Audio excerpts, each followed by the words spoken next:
මැතිතුමා, කරුණදාස ගොඩතුවක්ක මැතිතුමා, kings Nelson මැතිතුමා, රෝහණ බණ්ඩාර මැතිතුමා, නිපුණ රණවක මැතිතුමා.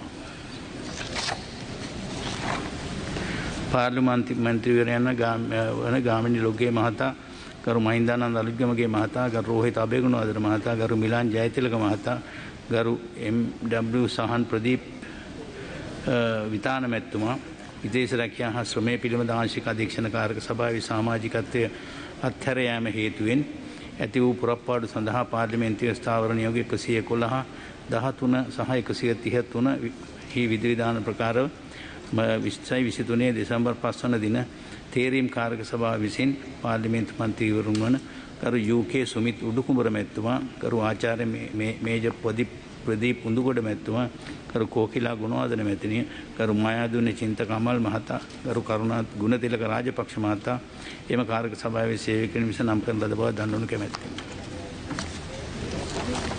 පාර්ලිමේන්තු මන්ත්‍රීවරයන් වන ගරු විජිත හේරත්න සමාජිකත්වය අත්හැර යාම හේතුවෙන් ඇති වූ පුරප්පාඩුව සඳහා පාර්ලිමේන්තුවේ ස්ථාවර නියෝග 111, 13 සහ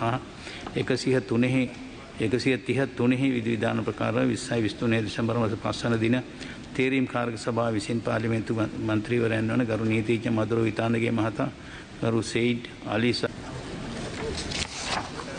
කඳුකරේ සුරැකීම පිළිබඳ පාර්ලිමේන්තු සංසදයක් නවවැනි පාර්ලිමේන්තුව සඳහා ස්ථාපනය කිරීම සඳහා වූ රැස්වීමක් 2023 දෙසැම්බර් 6 වන බදාදායි නම් අද දින අපර භාග 2ට කාරක සභා කාමරාංක 7 හිදී පැවැත්වීමට නියමිත බව දන්වන අතර ඒ සඳහා සහභාගී වන සියලුම පාර්ලිමේන්තු මන්ත්‍රීවරයන්ට කාරුණිකව ආරාධනා කරනු කැමැත්තෙමි. ලිපි ලේඛන දී පිළිගැනීම ගරු ආරාය නාවිකා ගුවන් සේවා ඇමතුමා. කතානායකතුමනි, එම වාර්තාව බලශක්ති හා ප්‍රවාහන පිළිබඳ ආංශික අධීක්ෂිත කාරක සභාවට යොමු කළ යුතුයි මම යෝජනා කරනවා. බුද්ධ ශාසන හා කතානායකතුමනි, ජාතික ලේඛනාරක්ෂක දෙපාර්තමේන්තුවේ වාර්ෂික කාර්ය සාධන වාර්තාව ඉදිරිපත් කරන අතර මෙම වාර්තා මාධ්‍ය තාරුණ්‍ය උරුමය හා නූතන පුරවැසියා පිළිබඳ ආංශික අධීක්ෂණ කාරක සභාව වෙත යොමු කළ යුතුයි යෝජනා කරමි. රජයේ මුදල් පිළිබඳ කාරක සභාවේ වාර්තා එම කාරක සභාවේ සභාපති ගරු ආචාර්ය හර්ෂද සිල්වා මැතිතුමා විසින් පිළිගන්නේ. ගරු කතානායකතුමනි,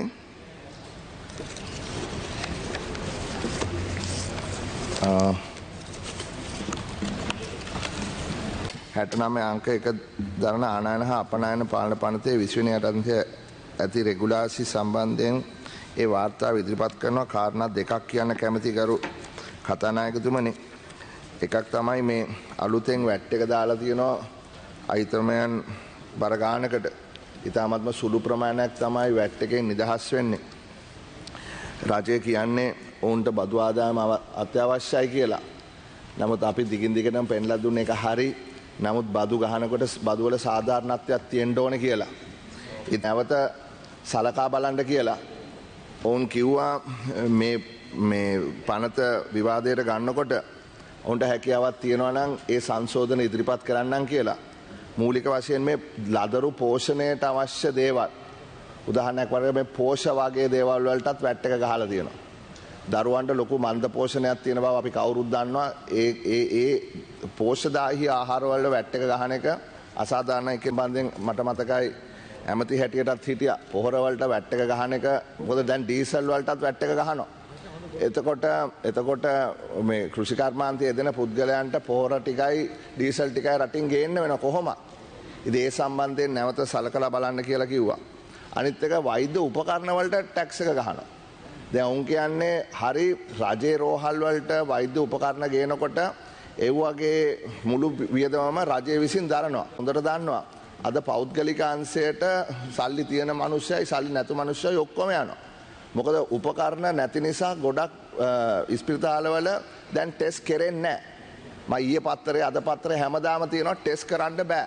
ටෙස්ට් වෙන තැන් වලින් කරගන්න කියනවා. ඉතින් වෙන තැන් වලින් කරගන්න යනකොට ඒකටත් 118ක වැට් එකක් ගහනවා නම් ඒක අසාධාරණයි කියලා අපි දකිනවා. ඒ නිසා මේක නැවත සලකලා බලන්න කියලා අපි ඔවුන්ට කිව්වා. අනිත් එක මේ සුවසන රට ඒ වගේ සෞඛ්‍ය සහ දරුවන් වෙනුවෙන් තියෙන දේවල් වල වැට් එක ගහන එක අත්‍යවශ්‍ය දේවල් හැටියට සලකලා නොගහ ඉන්න පුළුවන් නම් හොඳයි කියන එක අපි මුදල් අමාත්‍යාංශයට යෝජනා කරා. ඊළඟට අනිත් එක තමයි මේ කාලයක් තිස්සේ මේ ඉලෙක්ට්‍රික් වාහන සහ අර ටෙම්පරරි සස්පෙන්ෂන් එකක් තිබිච්ච කාලේ සස්පෙන්ෂන් එක කරන්න කලින් LC අරපු වාහන වගේක ලයිස්තුවකුත් තිබ්බා 119ක්. ඒකේ පළවෙනි කණ්ඩායම අපි නිදහස් කරා. ඒකේ ගැටලුවක් තිබුණේ නැහැ. අර දෙවනි කොටස ඒ කියන්නේ වාහන 119 පිළිබඳව අපිට ගැටලු තිබ්බා. අපි ඒක මේ අනුමත කරේ නැහැ. නමුත් නැවතත් මුදස්සේ කතා කරන්න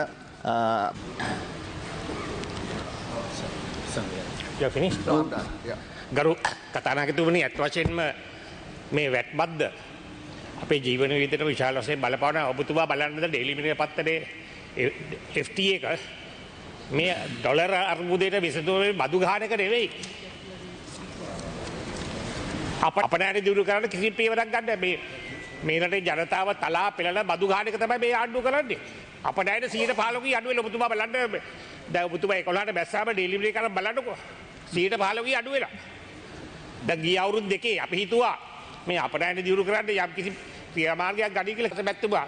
අර සුළු අපනෑට කර්මාන්ත කරවගෙන මිලියන 100ක් පව් 100 මිලියන් නෝ 100 අපි ආණ්ඩුවට කිව්වම මේ සුළු අපනෑට කර්මාන්ත කරවන්න නිදහස් කරන්න කියලා සීමලාපිටිය බැත්තුමා කිව්වා බෑ කියලා. නමුත් මෙතුමා කතා කළා 100 මිලියන් ADB එකෙන් සුළු අපනෑට කර්මාන්ත කරවන්න ලබා දෙන්න කටයුතු කරුවා. ඉතින් අපි කියන්නේ මේ අපනෑට වැඩි කරගන්න. මහජන පෙත්සම් පිළිගන්න. ගරු කතානායකතුමනි, විද්‍යපුර පළුගස්සය ගොවිපොළ අංක 89 දරන පිළිගන්නවා. කපිලතු කෝරළ මැතිතුමා ඇබ්සන්ට්. තුෂාර ඉන්ද්‍රනීල අමරසේන මැතිතුමා. ගරු කතානායකතුමනි, කෝට්ටේ මාදිවෙල සිගේරාපාර අංක 245න් 5 දරන ස්ථානයෙහි පදිංචි W අනුර ශාන්ත මහතාගෙන් ලැබුණු පෙත්සමක් පිළිගන්නවා. මේජර් ප්‍රදීප් උඳුගොඩ මැතිතුමා. ගරු කතානායකතුමනි, පුවක්පිටිය තුම්මෝදර පාර යන ලිපිනයෙහි පදිංචි එම්.ඒ. නයනා දමයන්ති මහත්මියගෙන් ලැබුණු පෙත්සමක්. ගරු කතානායකතුමනි, ඉඹුල්ගොඩ අමුණුගොඩ කළුවර පාර අංක 3 බී දරන ස්ථානයේ පදිංචි ඒ.ටී. ප්‍රේමතිලක මහතාගෙන් ලැබුණු පෙත්සමක් පිළිගන්නවා. පෙත්සම් මහජන පෙත්සම් පිළිබඳ කාර්ය සභාවට යොමු කරනු ලැබේ. හර්ෂ. ගරු කතානායක මට එකක් කියන්න අමතක වුණා. ඒ තමයි මේ ආබාධිතයන්ගේ අර කකුල් එහෙම ඒවටත් වැට්ටක ගහනවා. ඒකත් මේ නිදහස් කරන්න කියලා තමයි අපි ඉල්ලුවේ. මට එක කියන්න අමතක වුණා. මම හිතන්නේ විවාදයේදී ඔක්කොම කාරණා ගන්න පුළුවන් නේ 10 වෙනිදා. විවාදය ගන්න දවසේ මේ ඔක්කොම ගන්නකොට වඩා අමාරුයිනේ. ඉතින් ඒකයි අපි මේක ඉදිරිපත් කරේ. හරි. වාචික පිළිතුරු අපේක්ෂා කරන ප්‍රශ්න අජිත් මාන්න පෙරුම් මැතිතුමා. ඇබ්සන්ට්. ඉර්මාන් මහරුම් මැතිතුමා. ප්‍රශ්න අහනවා ගරු කතානායකතුමා. ප්‍රවාහනය මැතිතුමා.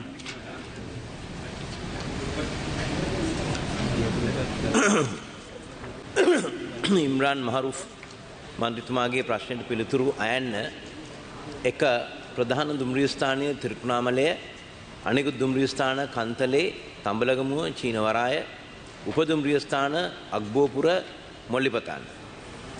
දෙක තනතුර ප්‍රධාන දුම්රිය ස්ථානාධිපති 1යි, දුම්රිය ස්ථානාධිපති 1යි, දුම්රිය ස්ථානාධිපති 3 4යි, පොයින්ට්ස්මන් 3යි, පොලිස්මන් 2යි, දුම්රිය කාර්ය සහායක 6යි, ෂන්ට 1යි, චෙක 1යි, දුම්රිය කාර්ය සහායක සනීපාරක්ෂක 2යි. චීනවරාය දුම්රිය ස්ථානයේ මම කලින් කිව්ව ත්‍රිකුණාමලය. පොයින්ට්ස්මන් 2යි, පොලිස්මන් 2යි, දුම්රිය සහායක 3යි, ෂන්ට 1යි, චෙක 1යි, දුම්රිය කාර්ය සහායක 1යි. තඹලගමුව දුම්රිය ස්ථානාධිපති 1යි, 3 2යි, පොයින්ට්ස්මන් 2යි, පොලිස්මන් 1යි, දුම්රිය කාර්ය සහායක 2යි, දුම්රිය කාර්ය සහායක 1යි, 3 1යි, පොයින්ට්ස්මන් 2යි, පොලිස්මන් 1යි, දුම්රිය කාර්ය සහායක 3යි, දුම්රිය කාර්ය සහායක 1යි. 3 තිරුකුණාමල ප්‍රධාන දුම්රිය ස්ථානය පොයින්ට්ස්මන් 1යි, දුම්රිය කාර්ය සහායක 10යි, ෂන්ට 1යි, චීනවරාය පොයින්ට්ස්මන් 1යි, දුම්රිය කාර්ය සහායක 5යි, ෂන්ට 1යි, තඹලගමුව පොයින්ට්ස්මන් 1යි, දුම්රිය කාර්ය සහායක 3යි, කන්තලේ පොයින්ට්ස්මන් පුරප්පාඩු 4ක්, පොලිස්මන් පුරප්පාඩු 6ක්, චෙක පුරප්පාඩු 2ක්, දුම්රිකාර සහායක පුරප්පාඩු 5ක් පවතින අතර අදාළ දුම්රිය ස්ථානයෙහි සේවයෙන් යුතු දුම්රිකාර සහායක වරුන් පුරප්පාඩු ආවරණය කරනු ලබයි. අදාළ නොවේ. ගරු කතානායකතුමනි මට අතුරු ප්‍රශ්න අහන්න පුළුවන් දන්නේ. අහන්න. අතුරු ප්‍රශ්නේ ඒකට කොහොමද උත්තර ඇමතුමා අපහම එතුමාට යොමු කරමු. ඇමතුමාම තමයි ඒකට நன்றி கௌரவ சபாநாயகர் அவர்களே. இன்று இந்த திருகோணமலை புகையிரத சம்பந்தமான என்னுடைய கேள்விக்கு பதிலளித்த எங்களுடைய அமைச்சர் அவர்களுக்கு நன்றியை தெரிவித்துக் கொள்வதோடு குறிப்பாக இந்த மிட்சி சீமந்து பிரிமா கோதுமைமா மற்றும் எரிபொருட்களை புகையிரதத்தின் மூலம் எடுத்து செல்வதனால்தான் புகையிரத திணைக்களத்துக்கு பாரிய வருமானத்தை சீனக்குடா புகையிரத நிலையம் ஈட்டிக் கொடுக்கின்றது. என்னுடைய முதலாவது கேள்வி, பயணிகளுக்காக தலைநகர் அதாவது கொழும்பு திருகோணமலைக்கு ஒரே ஈடுபடுத்தப்பட்டிருக்கின்றது. இன்று சுற்றுலாத்துறை மற்றும் அபிவிருத்தி தொடர்பான விடயங்களிலே திருகோணமலையும் தலைநகர் கொழும்பையும் இணைக்கும் முகமாக பகல் நேரத்தில் குளிரூட்டப்பட்ட வசதிகளுடன் கூடிய புகையிரத சேவையினை ஆரம்பிக்க முடியுமா என்ற விடயத்தை இந்த இடத்திலே நான் அமைச்சரிடம் கேட்க வேண்டும். அதே போன்றுதான் திருகோணமலையிலே உற்பத்தி செய்யப்படுகின்ற பொருட்கள், குறிப்பாக இந்த பழ வகை, மரக்கறி, மீன் வகை போன்றவற்றை கொழும்புக்கு கொண்டு வருகின்ற ஒரு குளிரூட்டப்பட்ட முதலாவது கேள்வியாக காணப்படுகின்றது.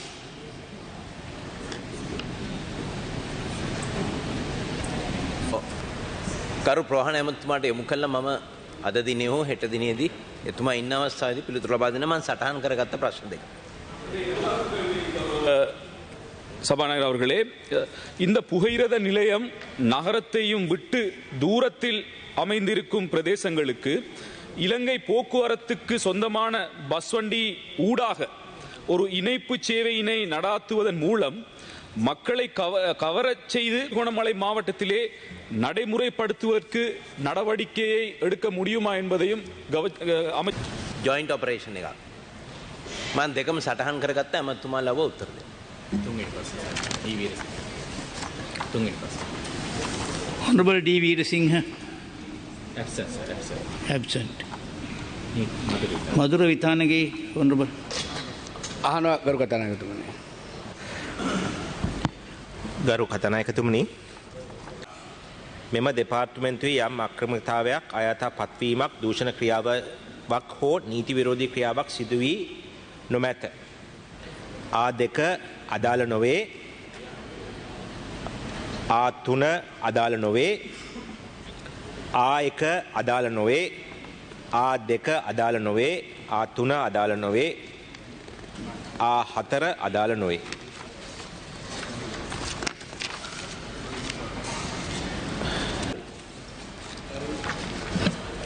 ගරු කතානායකතුමනි, මට අතුරු ප්‍රශ්න දෙකක් තියෙනවා. පළවෙනි අතුරු ප්‍රශ්නය මේ ආසියානු කලාපයේ දේශගුණ විපර්යාස බැලුවට පස්සේ ඉතා ප්‍රබල විතිකයට, සමාජයට සහ ජන ජීවිතයට ඉතා ප්‍රබල බලපෑමක්, ඒ වගේම හානියක් වෙලා තියෙනවා ආර්ථික මේ කාලගුණික දේශගුණ විපර්යාස නිසා, වෙනස් වීම නිසා. ඒ වගේම පසුගිය සතියේදී අතිගරු ජනාධිපතිතුමා විසින් COP28 ඩුබායි පැවතිච්ච COP28 සම්මන්ත්‍රණයේදී ට්‍රොපිකල් බෙල්ට් කියලා අලුත් වැඩසටහනක් ඉදිරිපත් කරා. ඒ ඉදිරිපත් කරපු වැඩසටහන අනුව මේ කලාපයේ විශාලම ආර්ථික හානිය වෙන රටක් විදිහට තමයි අපේ රට අඳුනගෙන තියෙන්නේ. මම අහනවා ඇමතුමාගෙන් විශේෂයෙන්ම මේ බලවත් විනාශයක් වෙන කාරණා පිළිබඳව, දේශගුණ විපර්යාස පිළිබඳව අධ්‍යයනයක් කරලා තියෙනවද කියලා. මොකද අපි තොරතුරු දත්ත සංඛ්‍යා ලේඛනත් එක්ක, ඒ නිවැරදි පුරෝකතනත් එක්ක අනාගතයට වෙන හානි සහ වර්තමානයේ සිදුවෙන හානි වලට ප්‍රතිකර්ම පිළිබඳ කාලගුණ විද්‍යා දෙපාර්තමේන්තුව විදිහට මැදිහත් වීමක් වෙන බවක් පේන්නේ නැහැ. එහෙම දැනට එහෙම අධ්‍යයනයක් කරලා තිබෙනවද?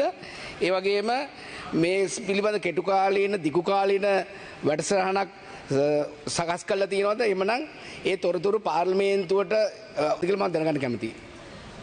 ගරු කතනායකතුමනි එතුමා වැදගත් ප්‍රශ්නයක් අහන්නේ අපේ තියෙන පිහිටීම අනුව අපිට නිතර දේශගුණික කාලගුණික විපර්යාසයන් වලට අපිට මුහුණ දෙන්න සිද්ධ වෙනවා. ඒ වගේම මිනිසා විතින ඇති කරන විපර්යාසයන් වලටත් අපිට මුහුණ දෙන්න සිද්ධ වෙනවා. අපේ ප්‍රතිම අපි තාක්ෂණයේ පැත්තෙන් අවුරුදු 25ක් විතර පිටිපස්සේ ඉන්නේ. අපේ පුරෝකථනයන් හරියට ක්‍රමානුකූලව වැට අපේ පුරෝකථනය ලබා දීම තමයි අපේ මූලික පරමාර්ථය. ඒ සඳහා ලෝක බැංකුවේ ණය ක්‍රමයක් මගින් අපි කාලගුණ විද්‍යා දෙපාර්තමේන්තුව නව්‍යකරණය කිරීම ආරම්භ කරලා තිබෙනවා. අපි ඒ සඳහා කන්සල්ටන්ට් කෙනෙක් මේ වෙලාවේ ලෝක අනෙකුත් තාක්ෂණයන් පිළිබඳව දැනුම තිබෙන කෙනෙක් අපි බඳ ලබා ගැනීම සඳහා අපි දැනට ටෙන්ඩර් කැඳවලා තියෙනවා, ඉල්ලීම් ඉදිරිපත් කරලා තිබෙනවා.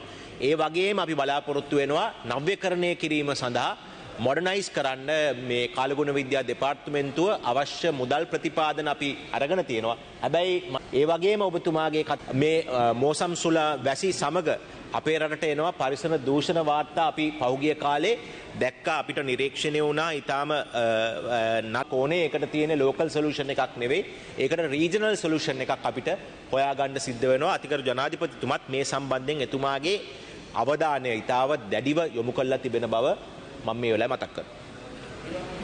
ගරු කතානායකතුමනි, මට තව කාරණා කීපයක් පැහැදිලි කරගන්න ඕන. මේ විශේෂයෙන්ම පාර්තමේන්තුව සමහර කාරණා සම්බන්ධයෙන් රටේ අනෙකුත් ආයතනත් එක්ක එක පද්ධතියක තමන්ගේ තොරතුරු හුවමාරු කරගන්න බව පේන්නේ නැහැ. විශේෂයෙන්ම ඒ නිසාම ඉතා සුළු ඇස්සකටත් සමහර පුරෝකථන කරාට වැඩක් නැහැ.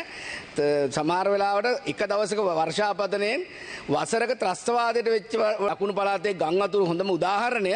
විශාල විනාශයක් වුණා. ඒක නිසා මේ අනිකුත් ආයතන සමග එක පද්ධතියක් එක වැඩ කිරීමේ වැඩපිළිවෙලක් හදලා තියෙනවද කියලා දැනගන්න කැමතියි. එක වැඩ කිරීමේ වැඩපිළිවෙලක් හදලා තියෙනවද කියලා දැනගන්න කැමතියි. ඔබතුමාගේ පැහැදිලි කිරීම එක ආවේ නැහැ හරියට. ගරු මන්ත්‍රීතුමනි, විශේෂයෙන්ම මතක් කරන්න ඕනේ අපි වැඩ කරනවා කාලගුණ විද්‍යා ඇවියේෂන් සෙක්ටර් එක, සිවිල් ගුවන් සේවා ආයතනයේ, ඒ වගේම ජල කළමනාකරණය සම්බන්ධයෙන් වාරිමාර්ග දෙපාර්තමේන්තුව බලශක්ති සැපීම වගේ ආයතනත් එක්ක අපි ඍජුව වැඩ කරනවා. ඒ සම්බන්ධයෙන් ගැටලුවක් නැහැ. හැබැයි ඔබතුමා කියන ආකාරයේ මේ මොඩර්නයිස් ප්‍රෝග්‍රෑම් එකක් අපේ අතර නැහැ. ඒක අපි මතවල් මේ පුරවකථනයන් සඳහා මේ මුදලකුත් අය කරනවා. ඒවියේෂන් සෙක්ටර් එක, ෂිපින් සෙක්ටර් එක, එනර්ජි සෙක්ටර් එක විශාල මුදලක් ආයෝජනය කරන කර්මාන්ත. දැනට අපි බ්ලැන්කට් මේ පුරවකථනයක් තමයි, ෆෝකාස්ට් එකක් තමයි මේ ආයතන වලට ලබලා දෙන්නේ. ඉතින් අප දෙන්න පුළුවන්. අපිට අවශ්‍ය අනුතුරු ඇඟවීම් කරන්න පුළුවන්. හැබැයි අපි සෙක්ටර්ස් කීපයක් හඳුනගෙන තියෙනවා. එකක් බලශක්ති සෙක්ටර් එක, එනර්ජි සෙක්ටර් එක, ඒවියේෂන් සෙක්ටර් එක, ෂිපින් සෙක්ටර් එක, හොස්පිටැලිටි සෙක්ටර් එක වගේ ඒවට අපිට මේ පුරවකථනයන් හරියාකාරව මොඩර්නයිස් මොඩර්න් ෆෝකාස්ට් එකක් දෙන්න පුළුවන් නම් අපිට ඒ පුරවකථනයන් ගන්න නෙවෙයි, හැබැයි අපිට නව්‍යකරණය කරන්න මේ මුදල්, ඒ වගේම අපේ නිලධාරීන්ට අවශ්‍ය පුහුණුව ලබා දෙන්න එම මුදල් ආයෝජනය කරන්න තමයි අපේ මූලික බලාපොරොත්තු අභිප්‍රාය. ඒක ප්‍රොසෙස් එකක්. ඒක ලේසි වැඩක් නෙවෙයි. කාලාන්තරයක් තිස්සේ අපි පුරුදු වෙලා ඉන්න සිස්ටම් එකක්. අපි ඒකට යම්කිසි කාලයක් ගත වෙයි. හැබැයි අපි මූලික අඩිය, පළවෙනි පියවර ඒ සඳහා තබලා තිබෙනවා ගරු කතානායකතුමා.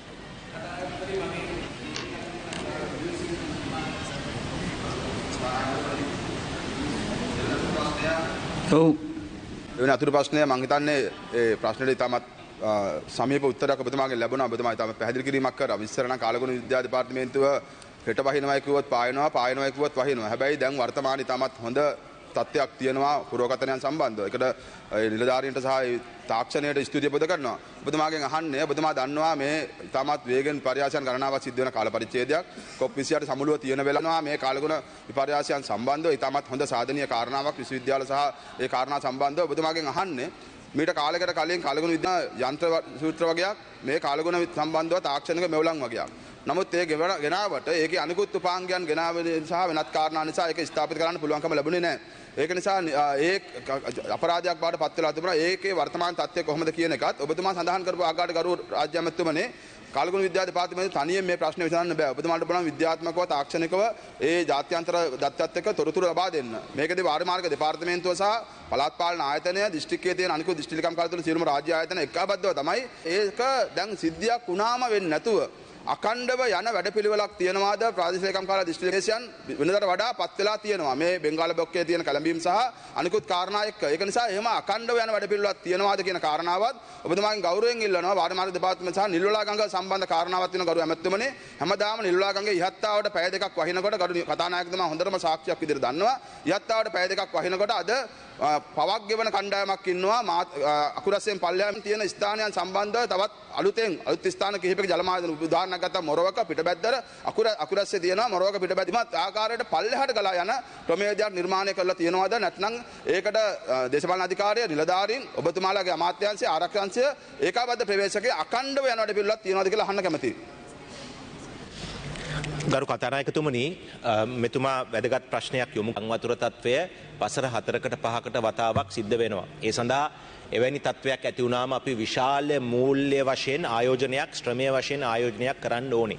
එතකොට අපි අත දිගැරලා ඒ සහයෝගය ලබලා දෙනවා. හැබැයි මේ මිටිගේෂන් මේවා අවම කිරීම සඳහා ගත්තු ක්‍රියාමාර්ග බොහොම අල්පයි අවමයි කියන එක තමයි අපිට නිරීක්ෂණය කිරීමටත් හම්බන්තොටට ජලය ගෙන යාම සඳහා ව්‍යාපෘතියක් පසුගිය කාලේ ආරම්භ කරලා තිබෙනවා. ඒ ව්‍යාපෘතිය කඩිනම් කරන්න අපි බලාපොරොත්තු වෙනවා. අපි විශ්වාස කරනවා ගරු මන්ත්‍රීතුමනි ගංවතුර ඒ වගේම කාලගුණික තත්ත්වයන් නිසා ඇතිවෙන ස්වාභාවික විපත් අපිට 100%කින් වළක්ව ගන්න බැරි වෙයි. නමුත් අපිට සාධනීය විසඳුමක් ගාල්ලට මාතරට ලබලා දෙන්න පුළුවන් වෙයි කියලා අපි හිතනවා මෙම ව්‍යාපෘතිය මගින්. ඒ වගේම ඔබතුමා සඳහන් කරා මේ රේඩාර් එක සම්බන්ධයෙන් එම තත්ත්වය නිරීක්ෂණය කරද්දී එක එක අයට තමයි ඒකේ ඉලෙක්ට්‍රොනික්ස් කරන්න තව කෙනෙකුට වගේ තමයි මේ ටෙන්ඩර් එකෙන් බාර දීලා තියෙන්නේ. ඒක නිසා හරියාකාරව මේ ව්‍යාපෘතිය කෝඩිනේට් වෙලා නැහැ. සම්බන්ධීකරණය වෙලා නැහැ. ඒ නිසා විශාල පාඩුවක් විශාල මේ අකටයුත්තේ ඩොප්ලර් රේඩාර් එක ජපානයෙන් අපිට ලැබිලා තිබෙනවා. අපි බලාපොරොත්තු වෙනවා මේ අවුරුද්දේ ජූනි මාසෙට කලින් පුත්තලම ප්‍රදේශයේ මේ ඩොප්ලර් රේඩාර් එක ස්ථාපනය කිරීම ආරම්භ කරන්න අපි බලාපොරොත්තු වෙනවා. ඒ නිසා ගංවතුර ඒ වගේම අනිකුත් ආපදා තත්ත්වයන් වලදී සහන සැපීම සඳහා 2016-21 වර්ෂ සඳහා පමණක් බිලියන 60ක් කටයුතු කරනවා. කොමිසදි කුමාර් KPS කුමාර සිරිමැතිතුමා ගරු කතානායකතුමා මම ප්‍රශ්නේ අහනවා. මහජන ආරක්ෂක ඇමතුමා උත්තර දෙන්න.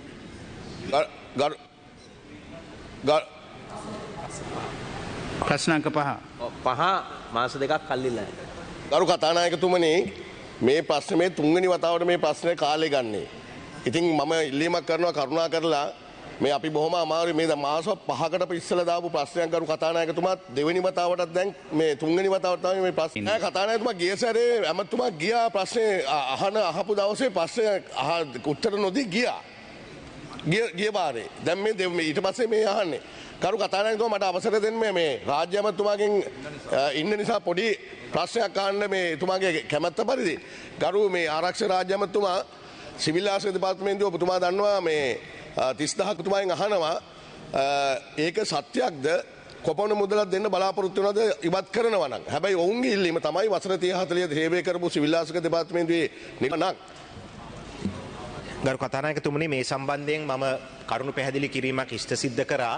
අපේ මූලික පරමාර්ථය තමයි රාජ්‍ය සේවයේ කාර්යක්ෂමක වෙන්න ඕනේ කියලා අපි සියලු දෙනාම පිළිගන්නවා. අපි රාජ්‍ය සේවයේ ලක්ෂ 15ක් රාජ්‍ය සේවයේ ඉන්නවා. කාර්යක්ෂම සේවයක් ලබා ගැනීම අපි සියලු දෙනා 2015න් පස්සේ සිවිල් ආරක්ෂක බලකායට බඳවා ගැනීම නවත්තලා තිබෙනවා. අපේ පරමාර්ථයේ මූලිකව ගරු කතානායකතුමනි සිවිල් ආරක්ෂක බලකාය කාර්යක්ෂමක සේවයක් බවට පත් කරන්න. දැනට මායින් ගම්මාන ආශ්‍රිතව මේ අයව බඳවා ගැනීම සිරදේශයේම රැකියා සඳහා යොමු කරන්න. දැන් ඇත්තටම අපි කරන්නේ රටේ අවශ්‍යතාවයකට අනුව ඔවුන්ගෙන් සේවයක් ලබා ගැනීම නෙවෙයි. කොළඹට එව්වොත් අපේ දේශපාලන අධිකාරියේ බලපෑම් එනවා, කෝල් එනවා, මාරු කරන්න එපා, එහෙට යවන්න එපා, මෙහෙ තියාගන්න කියලා. ඉතින් ඔය දෙකම කරන්න බෑ ගරු මන්ත්‍රීතුමා. අපි මේ අයට අවස්ථාවක් දෙනවා. අපි මේ අයට තෝරගන්න අවස්ථාවක් දෙනවා. එකක් අපි සිවිල් ආරක්ෂක බලකාය අපි කාර්යක්ෂමක සේවයක් බවට පත් කරන්න. රටේ අවශ්‍යතාවයන් දකුණේද කියන එක වළංගු වෙන්නේ නැහැ. ගෙදර ඉඳලා තවදුරටත් සේවය කරන්න බැරි වෙයි. එහෙම අකමැති අයට අපි voluntary termination scheme එකක් අපි ලබලා දෙන්න බලාපොරොත්තු වෙනවා. ගරු මන්ත්‍රීතුමා අපි මේ බදු ගෙවන ජනතාවගේ මුදලින් තමයි අපි මේ අයට වැටුප් ගෙවන්නේ. දැනට විශාල වශයෙන් බදු ගෙවන්නේ පෞද්ගලික අංශයේ සේවය කරන පිරිස. කාර්යක්ෂමක සේවයකින් අපි මුදල් අරගෙන අකාර්යක්ෂමක සේවයකට මුදල් දාන එක ජාතික අපරාධයක් ගරු කතානායකතුමනි.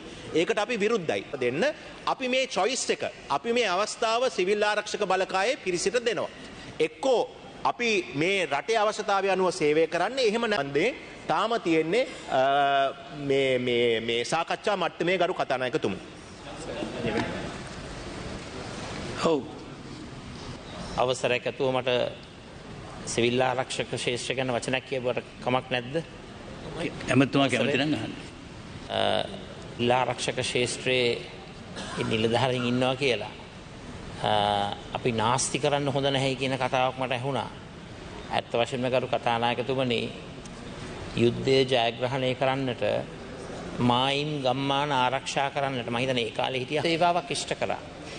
එහි ඒ සේවාවේ අගයීමක් හැටියට තමයි යහපාලන රජයේ 2015 2019 අතර తాවකාලික දීමනා ලැබපු සිවිල් ආරක්ෂක ශේෂ්ත්‍ර නිලධාරීන්ව ස්ථිර රජයේ සේවකින් හැටියට රාජ්‍ය සේවාවට බඳවා ගත්තේ පෙන්ෂන් එකක් සහිතව.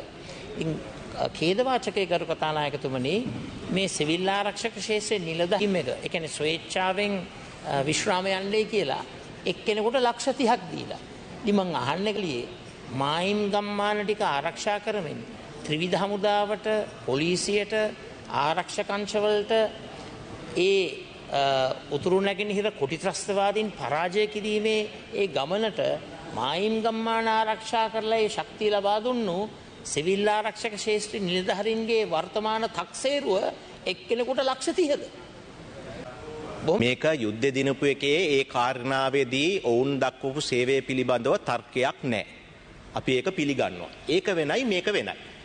එතකොට අපිට දැනට අපි ගණන් බලලා තියෙනවා බිලියන 850ක් රට දරන්න ඕනේ මේ කටයුත්ත දීර්ඝකාලීනව ගෙනියන්න. බිලියන 850ක්. එතකොට අපි බැලුවේ කාර්යක්ෂමක සේවයක් ලබා ගන්න අපිට සිද්ධ වෙනවා ගරු කතානායකතුමනි. එහෙම නැති වුණොත් ආපහු මේ රට නැවත අපේ නිලධාරීන්ව කාර්යක්ෂමක සේවයක් ලබා ගන්න අපි පූර්ණ වශයෙන් අපි කැප වෙනවා මහන්සි වෙනවා. පළවෙනි අඩිය අමාරුයි තීරණාත්මකයි. මම දන්නේ නැහැ විපක්ෂ ਨਾයකතුමා ඔබතුමා මේ ලක්ෂ 30 කියන එක කොහෙන්ද ගත්තේ කියලා. අපි මේක තාම කතා කරලා නැහැ. අපි මේ නිලධාරීන් එක්ක තාම කතා කරලා නැහැ. එක එක කට කතා යනවා, එක එක මත යනවා. ඒ අනුව ඔවුන් කරපු සේවය, ඔවුන් කරපු ඉතින් අපි දෙන්නේ කතානායකතුමනි choice එකක්, කැමැත්තක්. ඉන්න අයට ඉන්න පුළුවන්. හැබැයි මේ සේවය කාර්යක්ෂම කරද්දී ගමේ ඉඳලා දැන් තත්වෙටම සේවය කරන්න දෙන්න අපිට පුළුවන් කමක් ඇති වෙන්නේ නැහැ. ඒක නිසා තමයි මම සියලු දෙනා කාර්යක්ෂමක සේවයක් බවට පත් කරන්නේ. ඒ වගේම දැනට තියෙන තත්ත්වය අනුව මේ අය සමහර අය වැඩට එන්නෙත් නැතුව පඩි ගන්නවා. ඒ තත්ත්වය අපි වළක්වන්න ඕනේ. ඒක කරද්දී අපිට චෝදනායි අමාරු තීන්දුව අපිට ගන්න වෙනවා රටේ අනාගතය වෙන්න. එමෙතුමා ඉක්මන් කරන්න. ඔව්. දෙවෙනි වටේ පළවෙනි ප්‍රශ්නය එතුමනි දෙවනි වටේ පළවෙනි ප්‍රශ්නය ප්‍රවාහන හා මහාමාර්ග අමාත්‍යතුමාගෙන් අජිත් මාන්නපෙරුම මන්ත්‍රීතුමා වෙනුවෙන් මම අහනවා. සභාගත කරනවා ගරු කතානායක. තුන්වෙනි ප්‍රශ්නය සභාගත කරනවා. ගරු කතානායකතුමනි තුන්වෙනි ප්‍රශ්නය වෙළඳ වාණිජ හා ආහාර සුරක්ෂිතතා අමාත්‍යතුමාගෙන් වෙනුවෙන් අගමැතිතුමාගෙන් ඩී වීරසිංහ මන්ත්‍රීතුමා වෙනුවෙන් මම අහනවා. ගරු කතානායකතුමනි මම අධ්‍යාපන ඇමතිතුමාගෙන් අවසර ඉල්ලුවා. මොකද ඊයේ සවස් භාගයේ එතුමාට මම හිතන්නේ රාජකාරී කටයුතු නිසා මේ සභාවේ ඉන්නට බැරි වුණු නිසා එතුමා දැන් මට අවසරය දුන්නා 27 පෙර වැදගත් අධ්‍යාපන ශාස්ත්‍රීය ප්‍රශ්නයක් මතු කරන්න. ගරු අමාත්‍යතුමනි ඔබතුමාම පිළිගත්තා රටේ පාසල් 70 තංගල්ල පවා සේරුනුවර සෝමාදේවී පාසල ඒ වගේම දොම්පේ ප්‍රාථමික පාසලේ අනාරක්ෂිත ගොඩනැගිලි තිබෙනවා. දැන් මම ඔබතුමාට කියන්නම් දොම්පේ ප්‍රාථමික පාසලේ ඇත්තටම මේ අනාරක්ෂිත ගොඩනැගිල්ලම මුදල් නොමැතිකම නිසා ඒක ආපහු මේ ප්‍රතිසංස්කරණය කරන්නට කටයුතු කරන. ඇත්ත වශයෙන් මෙතන ගුණාත්මක භාවයෙන් බාල විදියට ඒ කටයුතු කරන්නේ. හැබැයි ඒ ප්‍රශ්නය මාධ්‍ය හරහා හෙළිදැක්වීම තුළ ඒ විදුහල්පතිවරයාව ගෙන්නලා ඒ විදුහල්පතිවරයාට තරවටු කරනවා. එතකොට මේ වගේ ගොඩනැගිල්ලක දූදරුවන් අධ්‍යාපනය කරොත් ගොඩනැගිල්ල කඩන් වැටුනොත් දූදරුවන්ගේ ඒ සිසු දූදරුවන්ගේ ජීවිත තමයි අනතුරට ලක් වෙන්නේ. ඒ වගේ මම ඔබතුමාගේ අවධානය යොමු කරන්න කැමති සේරුනුවර ඒ කියන්නේ ත්‍රිකුණාමල දිස්ත්‍රික්කයේ සෝමාදේවී පාසලේ දරුවෝ 300ක් ඉගෙන ගන්න පාසල ඔබතුමා අදම බලධාරීන් යවලා පොඩ්ඩක් හැදෙනවා. හුඹස් ත්‍රිකුණාමල දිස්ත්‍රික්කයේ සේරුනුවර සෝමාදේවී පාසල. දැන් ගරු ඇමතිතුමනි දැන් ඒ පන්ති කාමරය ඇතුලේ බෙන හැදිලා ඒ බෙනයක් ඇතුලේ ණයකුත් ඉන්නවා. එතකොට මේක විහිළුවට කාරණාවක් නෙවෙයි. මේක ඇත්ත කතාවක්. එතකොට කැලණියේ ණය ගැන නෙවෙයි මම කියන්නේ. මම මේ කියන්නේ මේ පාසල් දූ දරුවන් ඉගෙනුම් ලබන පන්ති කාමරවල මේ සේරුනුවර සෝමාදේවී පාසලේ. ඉතින් ගරු කතානායකතුමනි, ගරු අධ්‍යාපන අමාත්‍යතුමනි, දැන් මේ හැම දෙයකම පෙන්වන්නතුමනි ශ්‍රේෂ්ඨාධිකරණය බොහොම පැහැදිලි තීන්දුවක් ලබා දීලා තිබෙනවා. ගෝඨාභය රාජපක්ෂ, බැසිල් රාජපක්ෂ, මහින්ද රාජපක්ෂ, ආටිගල, පී.බී. ජයසුන්දර, නිවාඩ් කබ්‍රාල්, W.D. ලක්ෂ්මන් මේ රට බංකොලොත් කිරීමේ ක්‍රියාවලියේ මේ රටේ මූලික අයිතිවාසිකම් කඩ කරලා තිබෙනවා කියන එක. ඉතින් මම අහන්න කැමතියි ඇයි රජයක් හැටියට මේ පාසල් ගොඩනගන්නට මේ රට බංකොලොත් කරපු කණ්ඩායමෙන් මේ රටට අහිමි වූ සම්පත් අහිමි වූ අරමුදල් ටික අරගෙන ඇයි මේ පාසල් ටික හදන්නට ඇයි රජයට වැඩපිළිවෙලක් නැත්තේ? ඇයි විශේෂ මේ විදියටම ප්‍රජායිතිය තියාගෙන යන්න ඉඩ දෙනවද? කරුණාකරලා උත්තරයක් දෙන්න. කතානායකතුමනි, ශ්‍රේෂ්ඨාධිකරණයේ මූලික අයිතිවාසිකම් පිළිබඳව තීන්දුවක් දෙන්නේ ඒ ඉදිරිපත් කරපු අයගේ මූලික අයිතිවාසිකම් කඩ වුණාද නැද්ද කියන එක. ඒ තීන්දුවේ ඒවැ කරුණු සනාථ කිරීම ඒවා තීන්දුවේ එනවා. හැබැයි මම දැක්ක පුවත්පතේ පවා ඊයේ යම් පුද්ගලෙක් හෝ කණ්ඩායමක් වන්දිල්ල නඩුවක් දාලා තියෙනවා. දැන් උදාහරණයක් වශයෙන් පාස්කු ඉරිදා ප්‍රහාරයේ ප්‍රධාන කාරණේදී මූලික අයිතිවාසිකම් පෙස්සමේ තීන්දුවක් දුන්නා. මේ අය වග කියන්නේ මේ වන්දි ගන්න කැමති අයට ඒක සඳහා අවස්ථාව තියෙනවා. ඒකේ ප්‍රශ්නයක් නැහැ. රජයක් විසින් ගන්න තීන්දුව මම නෙවෙයි. ඒක ඉදිරි කාල සීමාව තුළ රජය විසින් ඒක ප්‍රකාශයටපත් කරයි. ගරු කතානායකතුමනි, ඊළඟ ප්‍රශ්නය තමයි එතුමා අහපු ප්‍රධාන ප්‍රශ්නය මේ පාසල් ගොඩනැගිලි පිළිබඳව.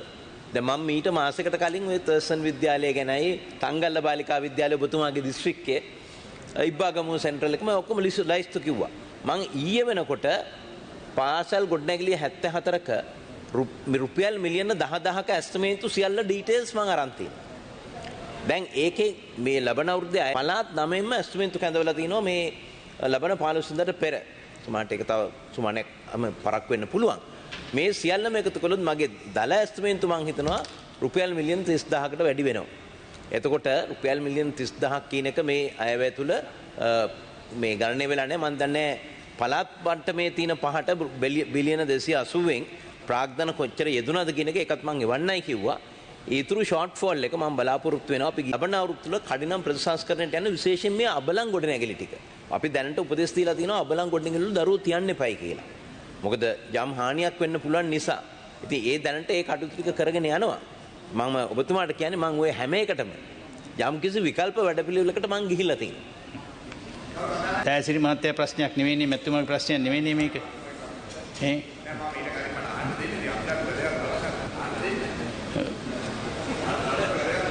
ඔබතුමා මැදිහත් වෙලා කාලේ නාති කියන්න.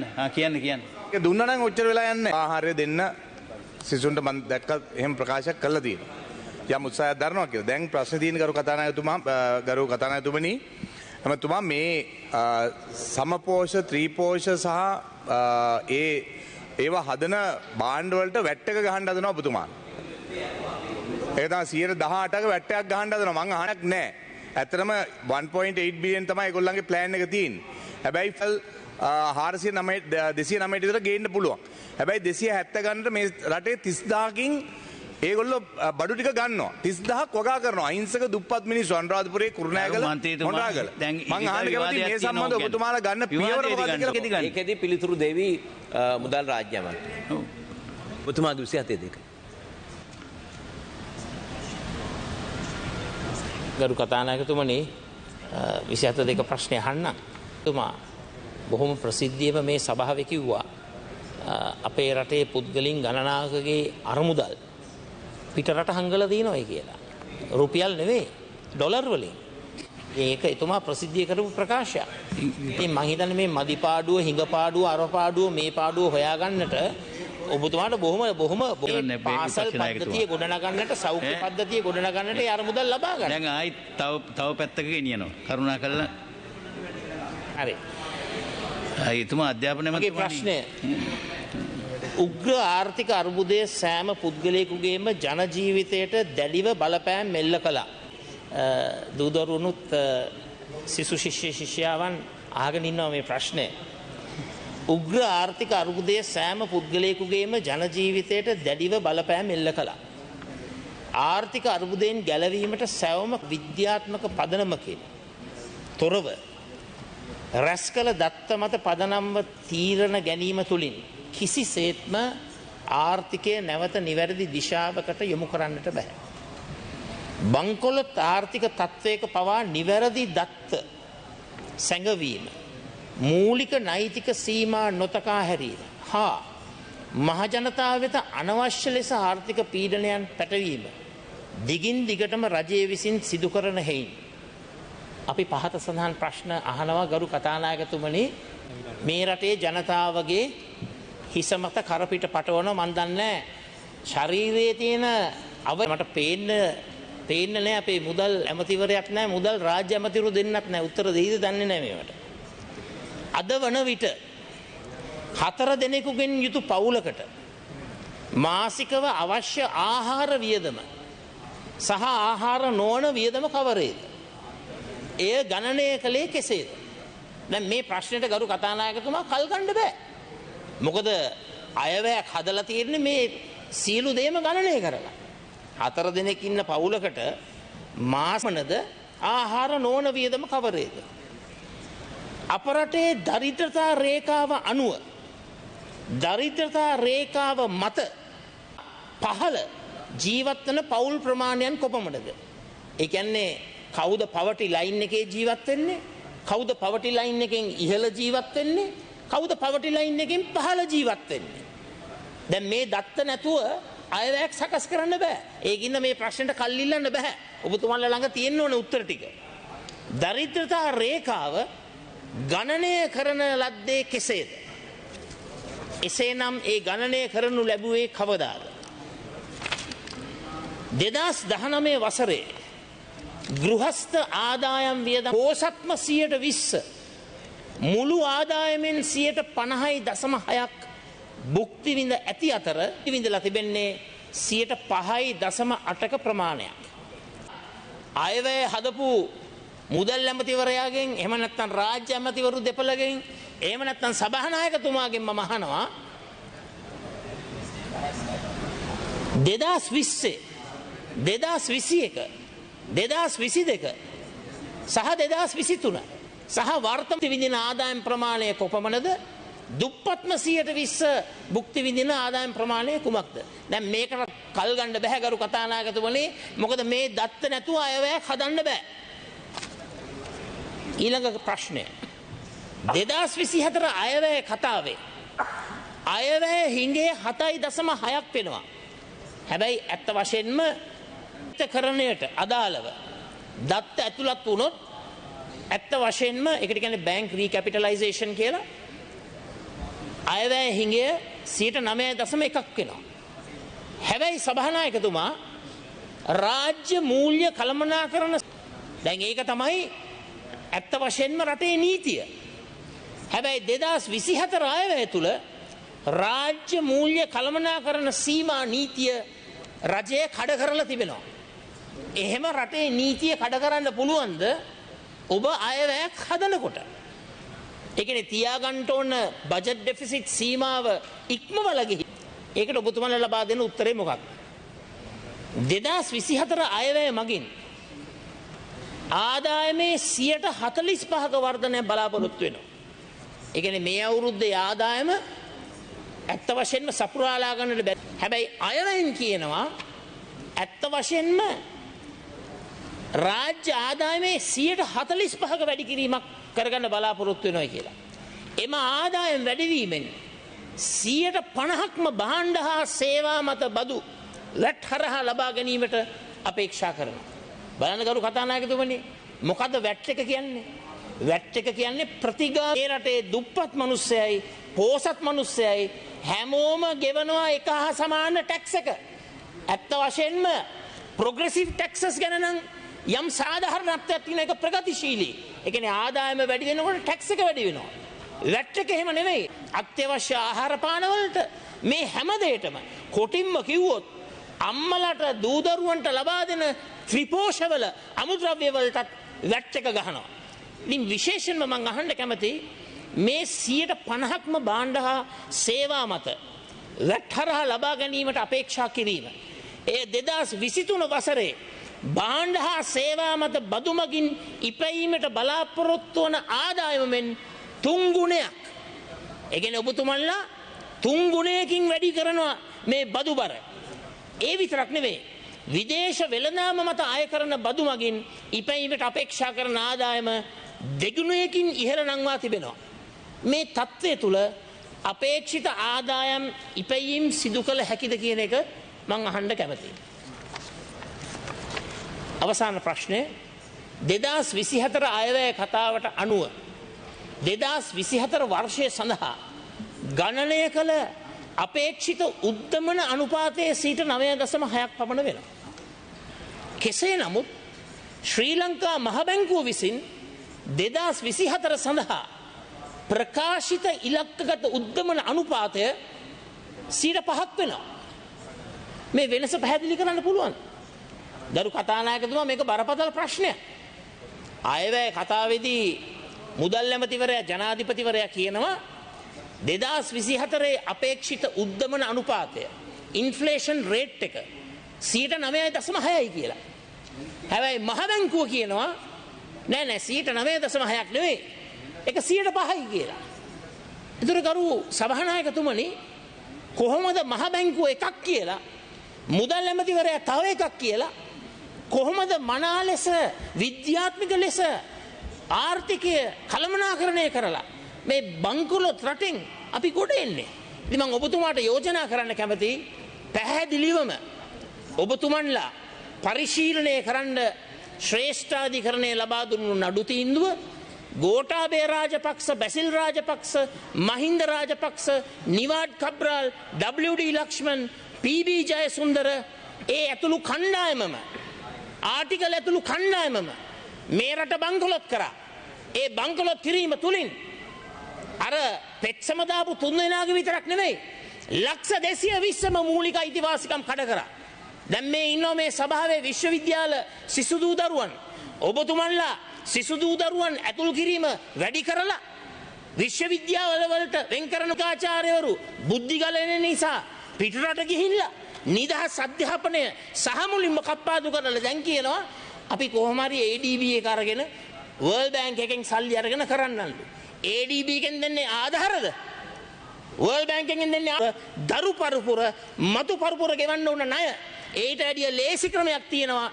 විජේදාස රාජපක්ෂ මැතිතුමා බොහොම අවංකව නිර්භීතව එඩිතරව හෙළිදරව් කරා මේ රටේ රට බංකොලොත් කරපු රට හොරා කාපු කට්ටියගේ අරමුදල් පිටරට තියෙනවායි කියලා මම අහන්න කැමතියි. කවදාද මේ රටට අහිමි කරපු සම්පත් ටික අරමුදල් ටික ඩොලර් කෘෂි කර්මාන්තය ඒ වගේම වාරි මාර්ග කර්මාන්ත මේ රටේ සම්පූර්ණ ජීවනාලිය ගොඩනගන්නට ලක්ෂ 220 ගොඩනගන්නට කරකාශ කරපු සල්ලි ටික අපේ රටට ගෙනෙන්නේ කවදද කියලා කරුණාකරලා උත්තර දෙන්න.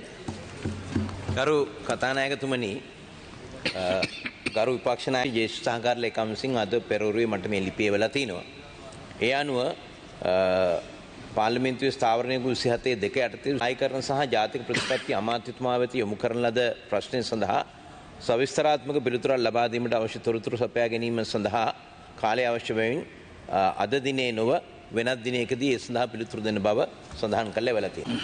27 දෙක ප්‍රශ්නයක් ඉදිරිපත් කරලා ගරු මැති ඇමතිතුමන්ලා කාලය ඉල්ලුවාම අපි බොහෝ අවස්ථාවල් මම කියන්නේ 99% බුද්ධිමත් පුද්ගලෙක් ඔබතුමා මේ ප්‍රශ්නේ බලන්න. මේ ප්‍රශ්නෙට උත්තරේ නැතුව මේ අයවැය යෝජනාවත් අයවැය කතාවත් හදන්න බෑ. ඒකට ඕන. ඉතින් මේකට උත්තර දෙන්න මොනවටද කල්ලිල්ලන්නේ? කල්ලිල්ලනවා කියන්නේ මේ රටට ඉදිරිපත් කරලා තිබෙන්නේ කිසිම වැදගම්මකට නැති අයවැයක්. ඉතින් මම අවංකවම කියන්න කැමති මට කාලේ දෙන්න පුළුවන්. නමුත් මේ වගේ ප්‍රශ්නයකට කාලේ ඉල්ලනවා කියන්නේ මේ තොරතුරු දත්ත නැතුව අයවැය කතාව හදන්න බෑ. ඇයි කල්ලිල්ලන්නේ? හරි බොහොම honorable Ponnambalam. Yes please.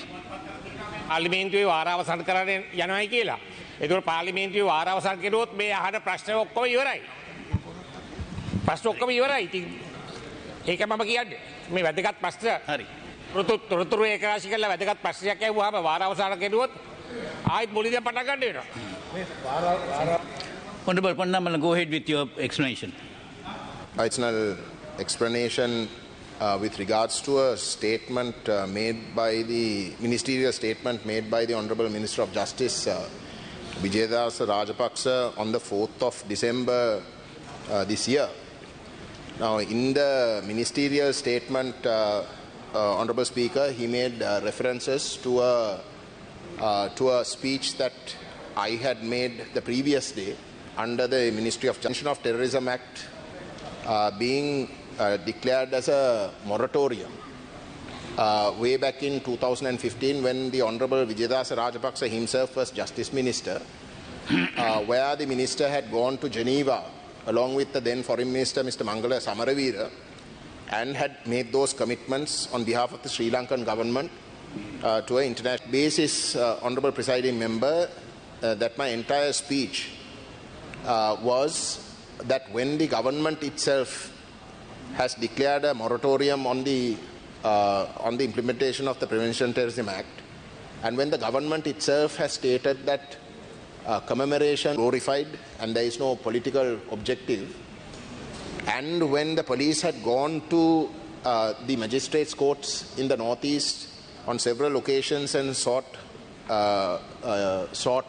bans on these commemoration events, and except for the Muthur Magistrate Court, all other magistrates in the northeast had allowed the commemoration to take place, provided that LTT paraphernalia were not used. Despite that, the police have gone on to arrest 10 individuals in Batticlaw organizer who did not even take part in the commemoration. He was prevented from taking part in the commemoration but has been arrested, and they have all been detained under the Prevention of Terrorism Act.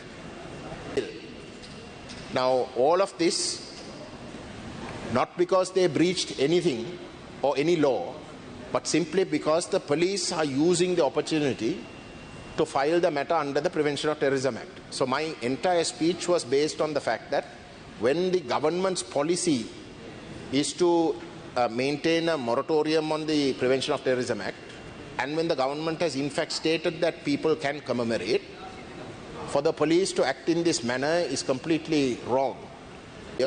That he must intervene. That was my speech. There was no personal reference to the Honorable Minister. There was no personal attacks on anybody, but merely one of policy that was declared by the government and that should be implemented. Now in reply to the statement, where in the guise of raising a matter of, actually it was not a ministerial statement that he made, it was if at all a matter of privilege, with regards to an article that appeared in the Sunday Times, which makes reference to his ministry's committee stage debate, Mandran's speech.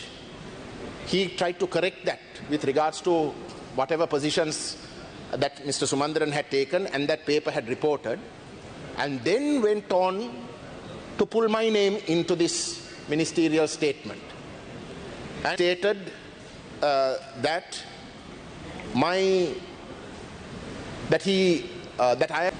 he knew my father, who was a famous lawyer in his words, but my father was a progressive, and that G.G. Ponnambalam, my late grandfather, who was a former member of this house, was also a famous lawyer. The proof of the late G.G. Ponnambalam in Gampola, where he is supposed to have made certain references to the Sinhala people, which were very demeaning. And that was the only example that a racist. And then he, honorable presiding member, that this G.G. Ponnambalam, who's a racist, has no problems in going.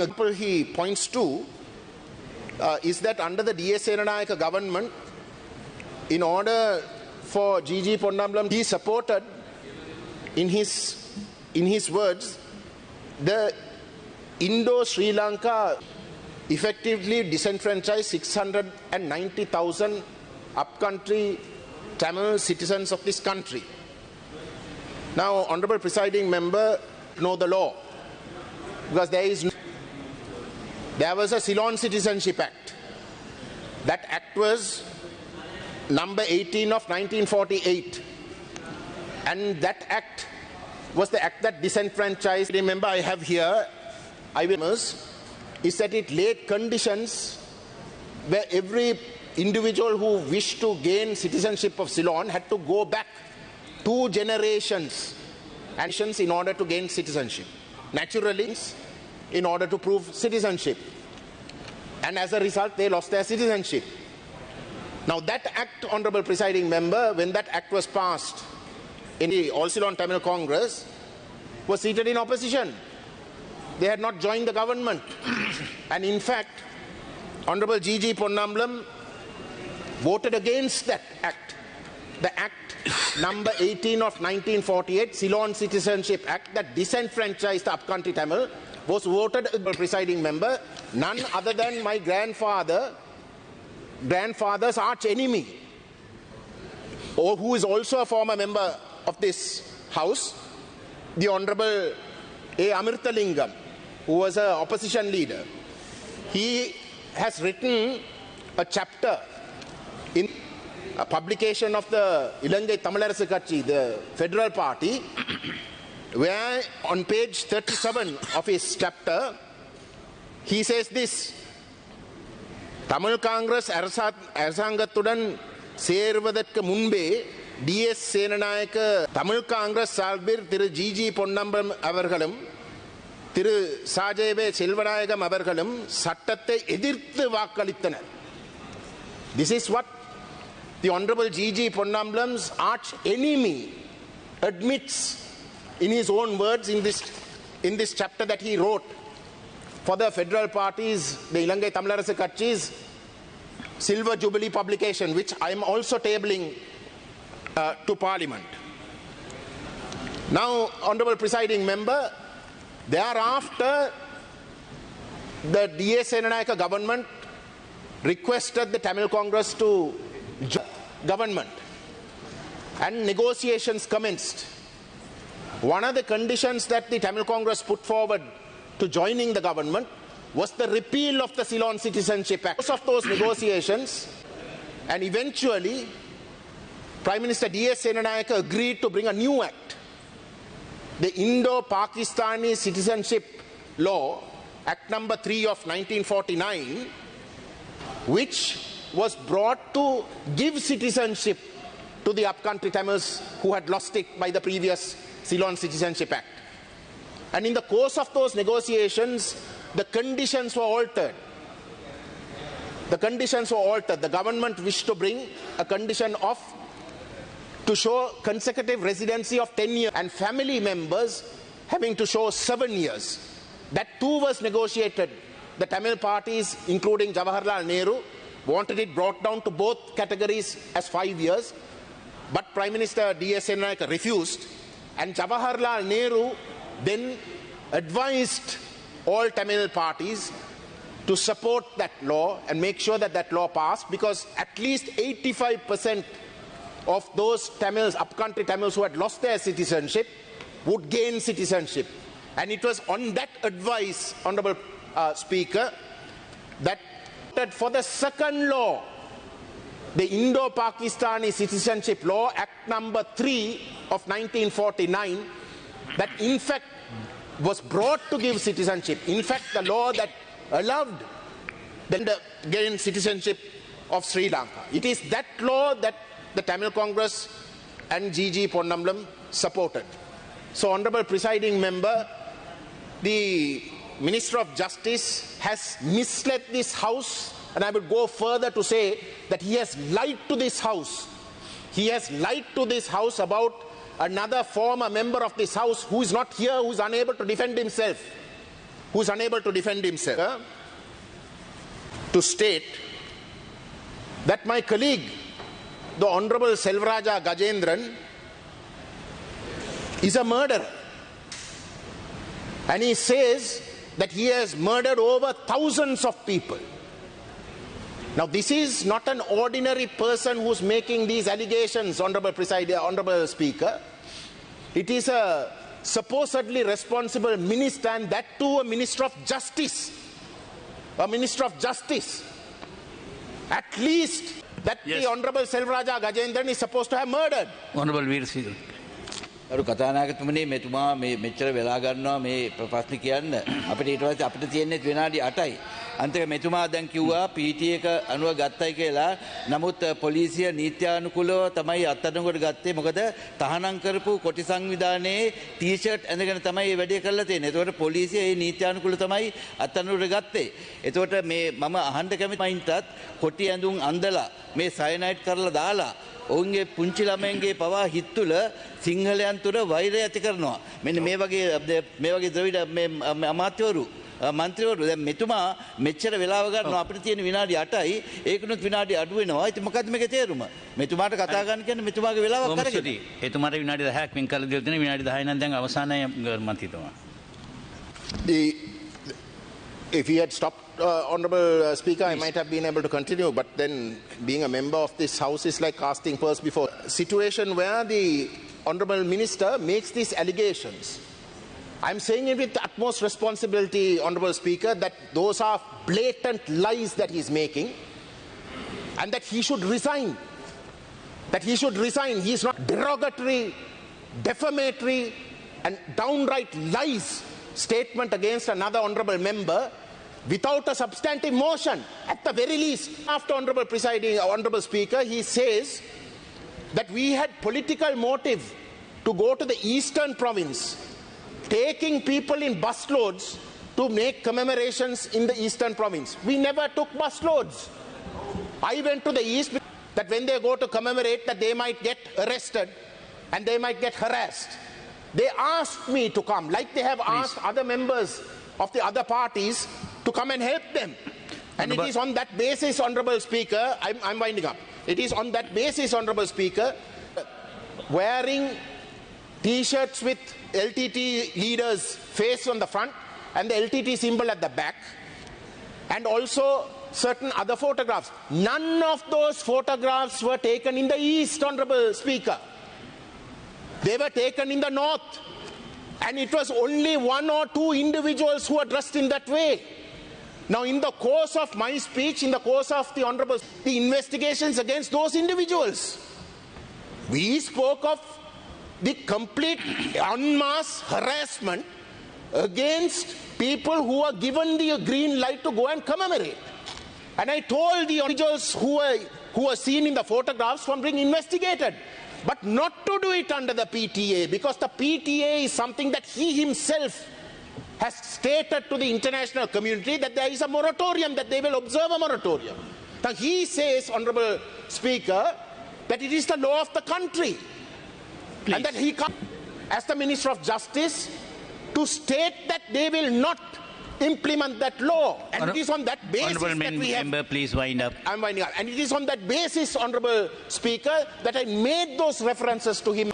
Honourable Speaker, he says that the police must be allowed, Attorney General must be allowed to do his job by himself. The courts must be allowed to do their jobs by themselves without any... Okay. Now that, Honourable Speaker, I am prepared to accept if it was somebody else other than the Honourable Minister of Justice, because this same Minister of Justice has given an interview to the Sunday Observer, where that paper says he claimed, I quote, as Justice Minister, he had actively involved himself in an investigation run by the AG's department in order to prevent Gotabaya Rajapaksa's arrest in the Avant-Garde Armory case.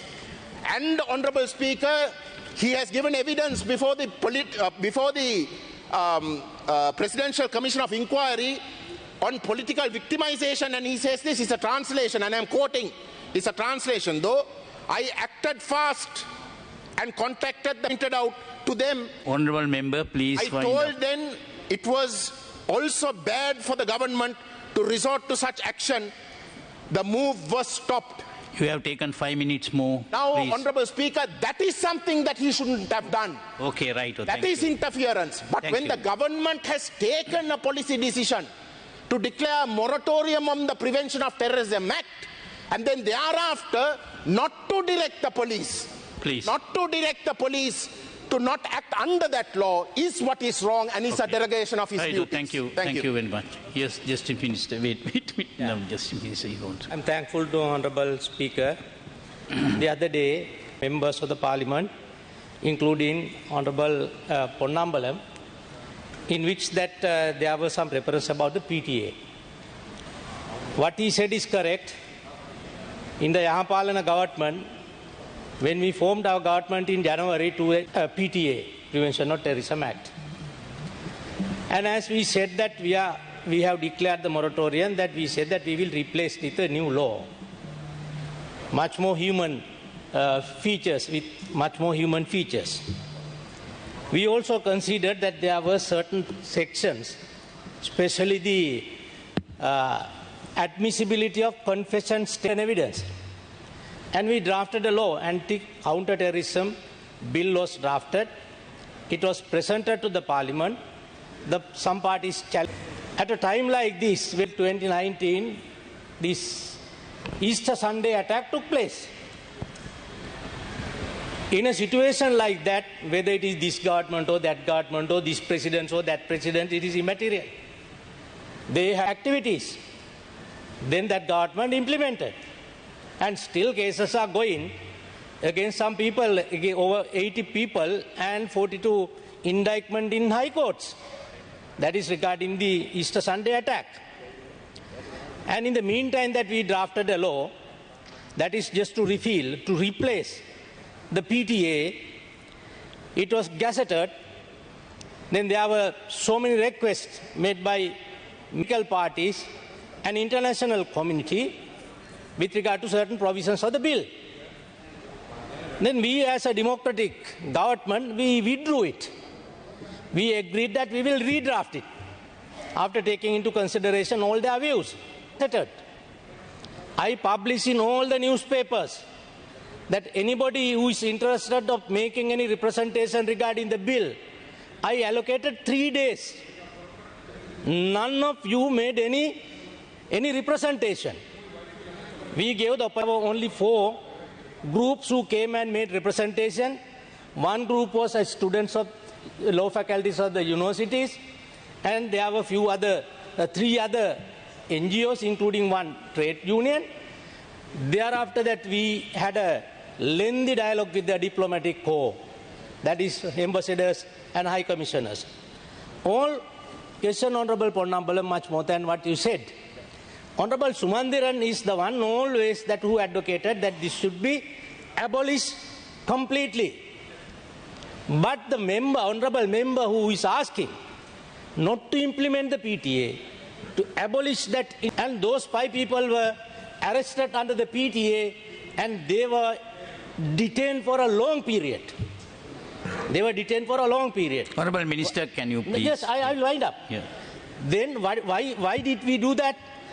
One of our honourable members in the Parliament, the skill and the intelligence of our intelligence service and the army, they prevented the killing of your colleague, my colleague, Honourable Sumandiran. Then there is a prosecution. There are 5 people, 5 accused. The High Court is hearing the case. Now evidence is being laid. PTA.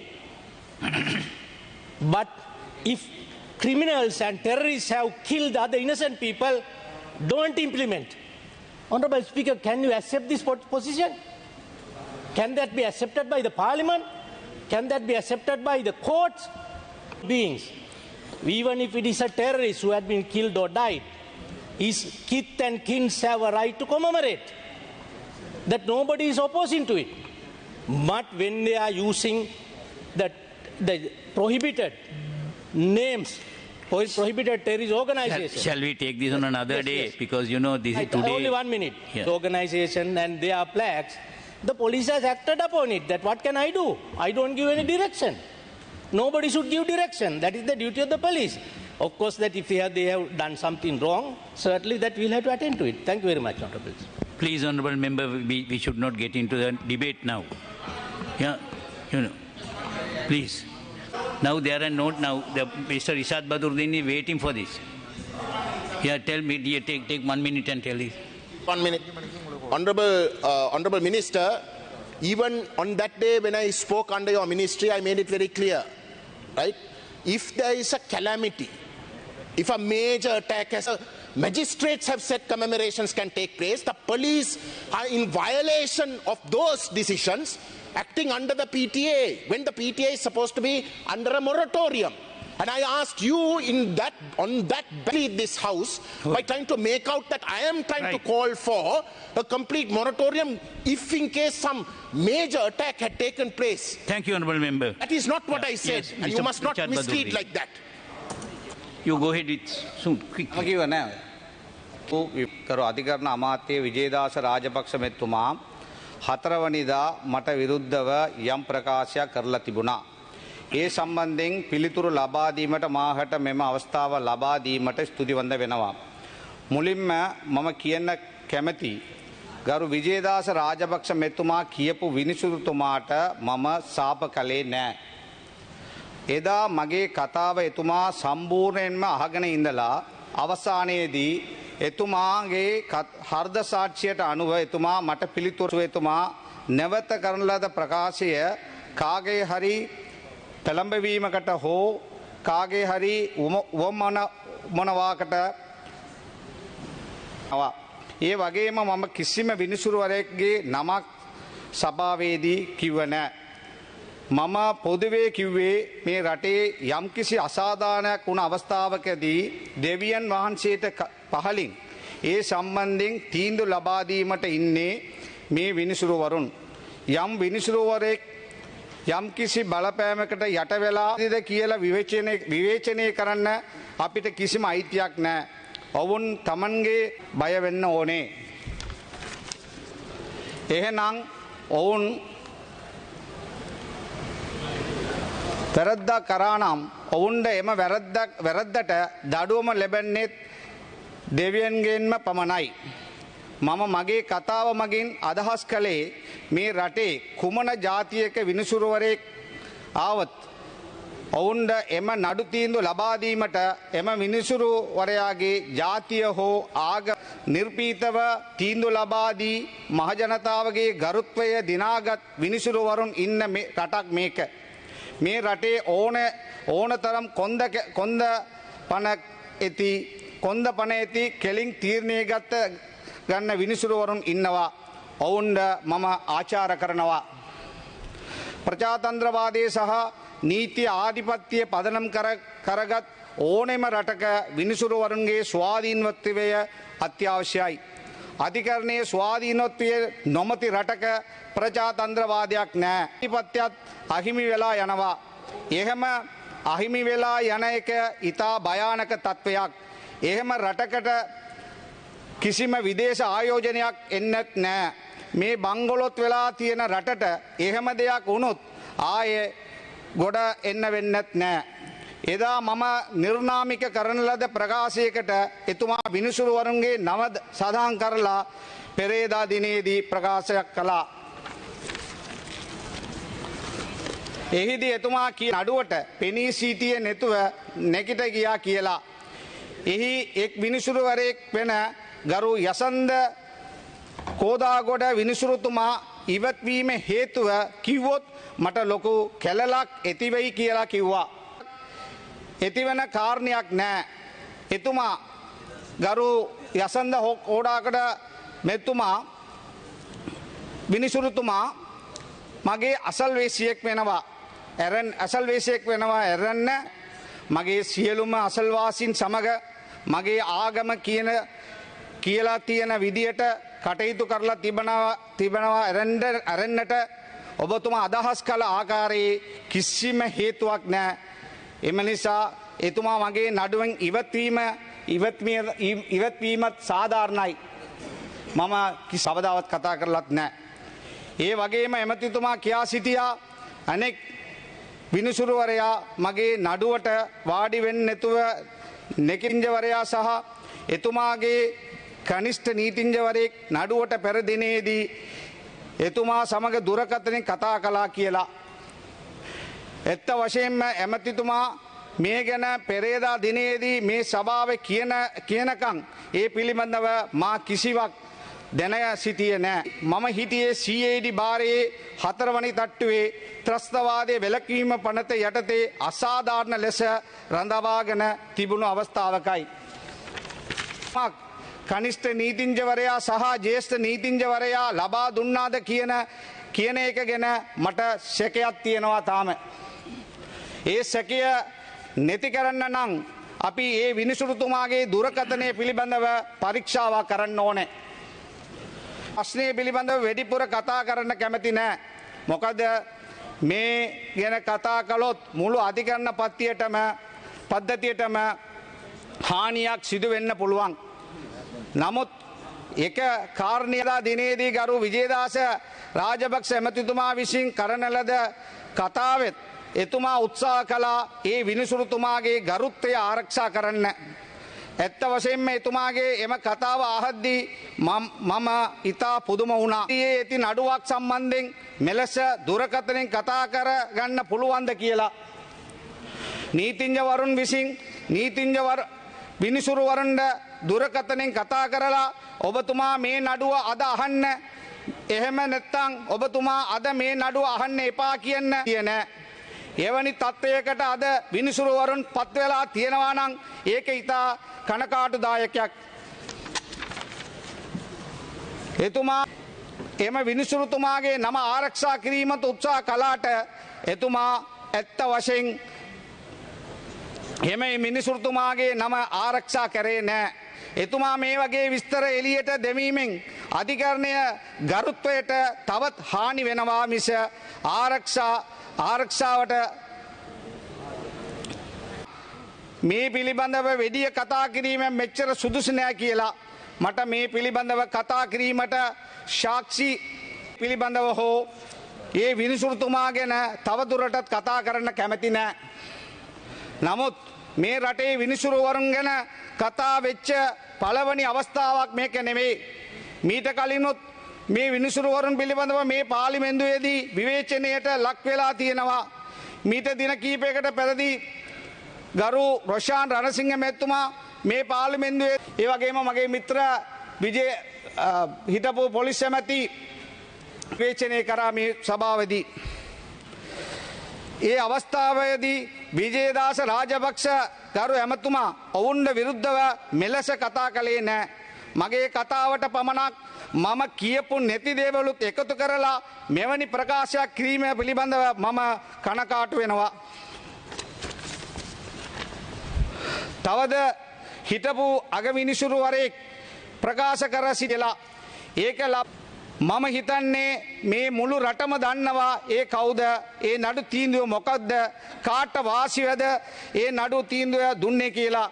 ඒ වගේම අපි දන්නවා 2015 ඡන්දයේ අවසාන උණයින් පස්සේ රනිල් වික්‍රමසිංහ ජනාධිපතිතුමා අරලියගා මන්දිරයට යනකොට එවකට අගවිනිසුරුවරයා එතන සිට එළියට ආපු එක ගැන මේ වගේ එකට ලොකු ප්‍රශ්නයක් තියෙනවා.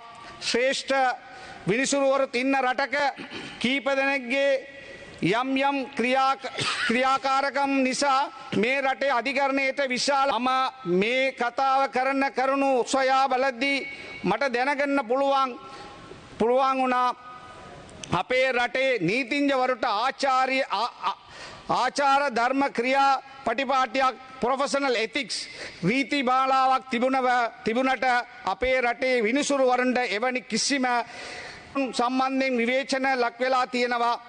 විශේෂයෙන්ම ඇමරිකා එක්සත් ජනපදයේ අධිකරණ විනිසුරුවරුන්ගේ ක්‍රියා පටිපාටියක් පිළිබඳව විවේචනයක් ඇති වූ අවස්ථාවක ක්‍රියාව ගැන පිළිබඳව විවේචනයක් ඇති වූ අවස්ථාවක එහි ශ්‍රේෂ්ඨ අධිකරණය විසින්ම